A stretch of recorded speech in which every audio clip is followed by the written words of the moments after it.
Good morning. This is Kent Blaylock with SDG Bible Study. That's the SOLI DEO GLORIA Bible Study coming to you on this Sunday morning, May the 4th, 2025. I hope everyone is doing well and preparing their heart to be in worship today, worshiping our great God. We will be continuing in our reading from the Everyday Gospel, a daily devotional by Paul David Tripp. We're going to be in 4 chapters this morning. We're going to be in 1 Chronicles chapters 18, 19, 20, and 21. So join me as we read God's Word together.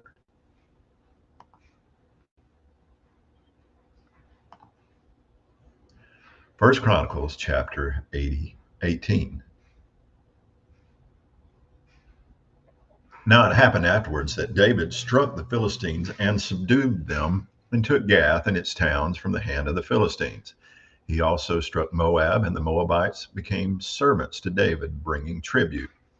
Then David struck Hadadezer, king of Zobah, as far as Hamath, as he went to set up his power at the Euphrates River.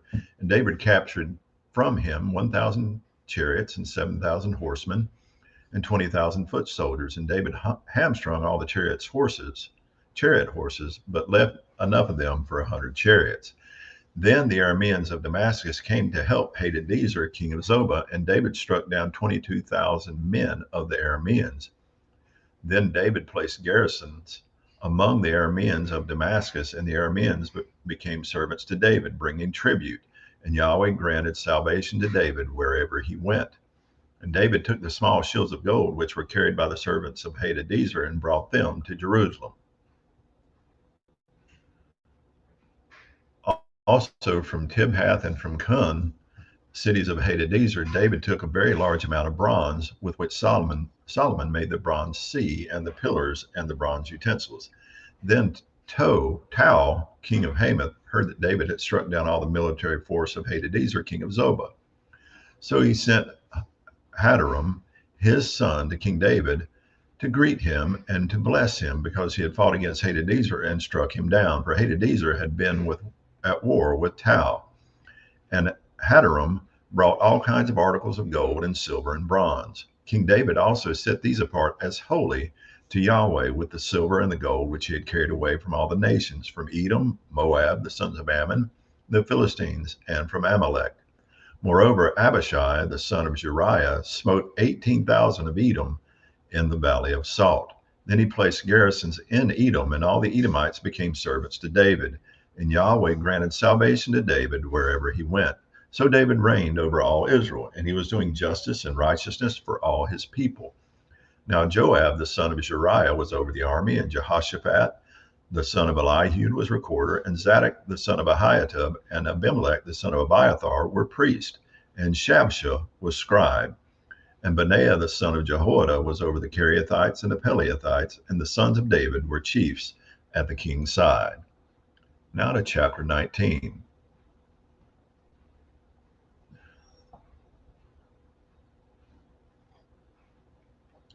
Now it happened afterwards that Nahash, the king of the sons of Ammon, died, and his son became king in his place. So David said, I will show loving kindness to Hanun, the son of Nahash, because his father showed loving kindness to me. So David sent messengers to comfort him concerning his father.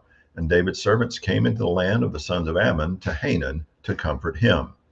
But the princes of the sons of Ammon said to Hanun, In your eyes is David honoring your father because he has sent comforters to you? Have not his servants come to you to search and to overthrow and to spy out the land? So Hanun took David's servants and shaved them and cut off their garments in the middle as far as their hips and sent them away.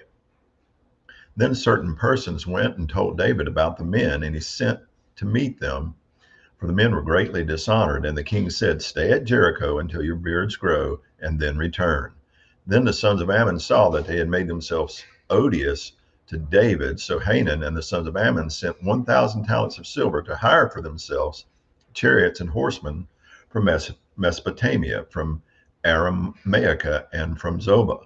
So they hired for themselves 32,000 chariots, and the king of Maacah and his people, who came and camped before Medeba. And the sons of Ammon gathered together from their cities and came to battle. Then David heard of it, and he sent Joab and all the army, the mighty men.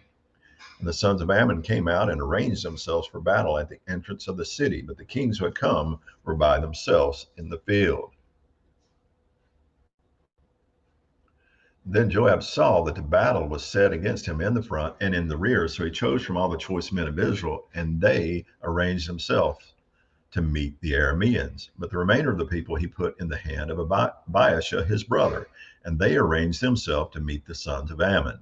And he said, if the Arameans are too strong for me, then you shall save me. But if the sons of Ammon are too strong for you, then I will save you. Be strong and let us show strength for the sake of our people and for the cities of our God. And may Yahweh do what is good in his sight.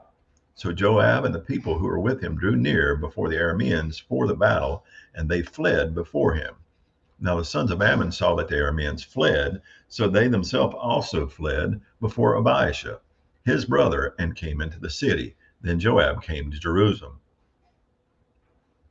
Then the Arameans saw that they had been defeated by Israel, so they sent messengers and brought out the Arameans who were beyond the river. And Shophak, the commander of the army of Hadadezer, led them. And it was told to David, so he gathered all Israel together and crossed the Jordan, and came upon them and arranged for battle against them. So David arranged them in a battle to meet the Arameans, and they fought against him.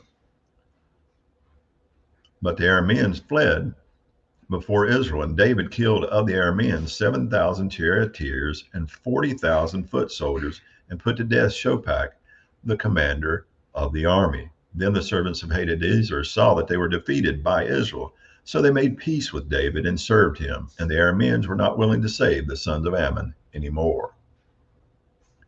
Now to chapter 20.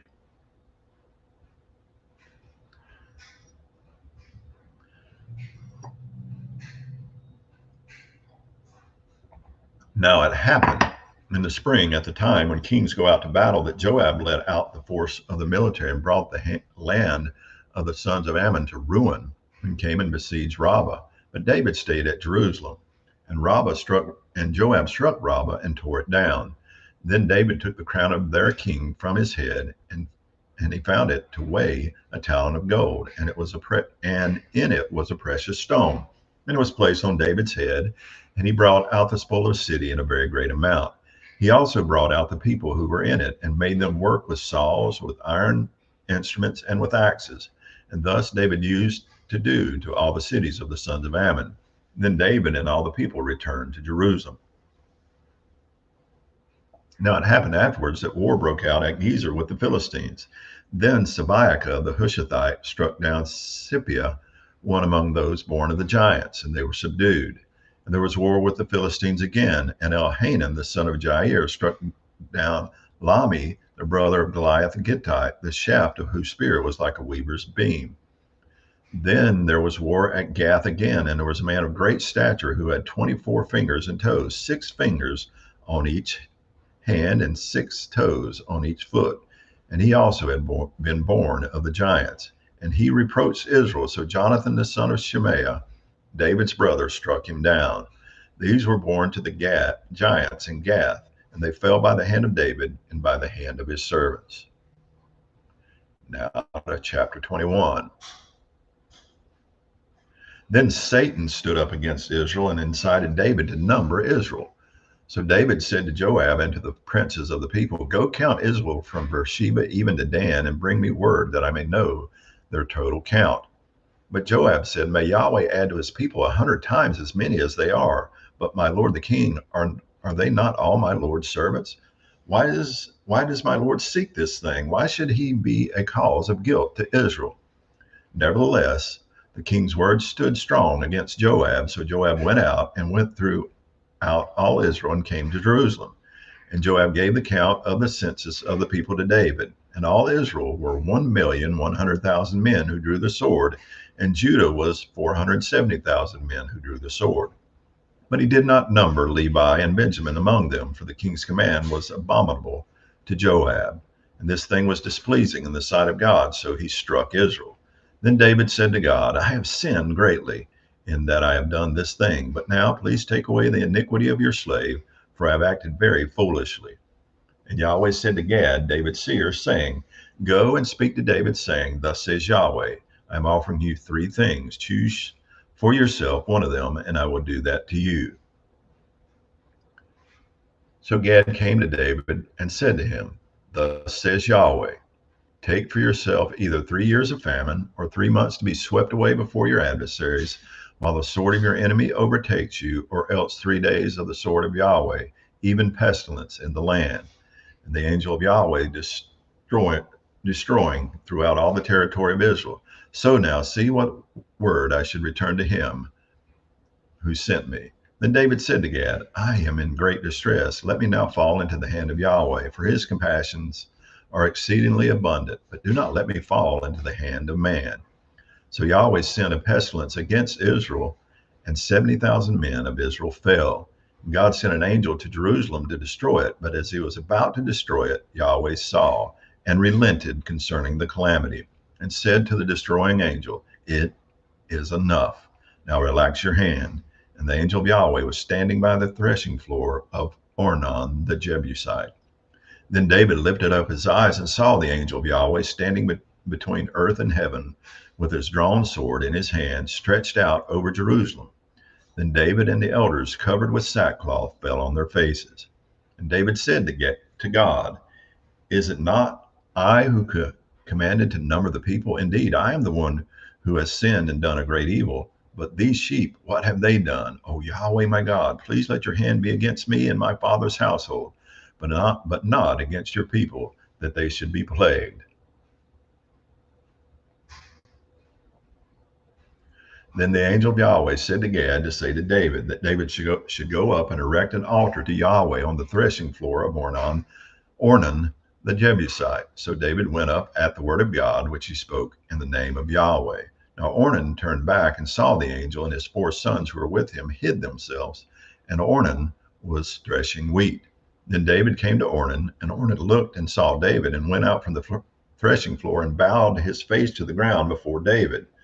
Then David said to Ornan, "Give me the side of this threshing floor, that I may build on it an altar to Yahweh. For the full price you shall give it to me, that the plague may be checked from being upon the people."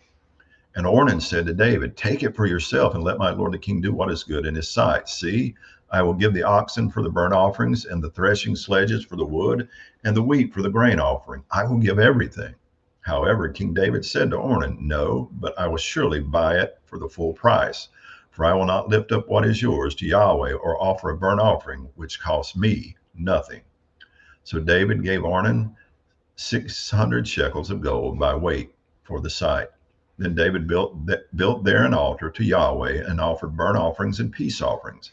And he called to Yahweh, and he answered him with fire from heaven on the altar of burnt offering. Then Yahweh spoke to the angel, and he returned his sword to its sheath. At that time, when David saw that Yahweh had answered him on the threshing floor of Ornan the Jebusite, he sacrificed there. Now the tabernacle of Yahweh, which Moses had made in the wilderness, and the altar of burnt offering were in the high place at Gibeon at that time. But David could not go before it to inquire of God, for he was terrified by the sword of the angel of Yahweh. That's going to conclude our reading from the biblical text. Now our devotional reading.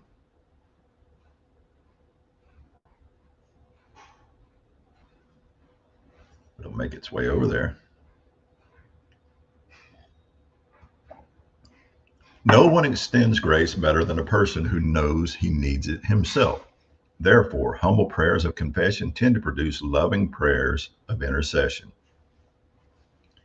Jesus told a parable about a man who stood in the temple and offered what he thought was a most humble prayer. Luke chapter 18, verses 9 through 14. In truth, his prayer wasn't a prayer at all. It lacked all the elements of true prayer: devotion, supplication, and intercession. This Pharisee essentially told God that he didn't need him, that he was righteous enough on his own.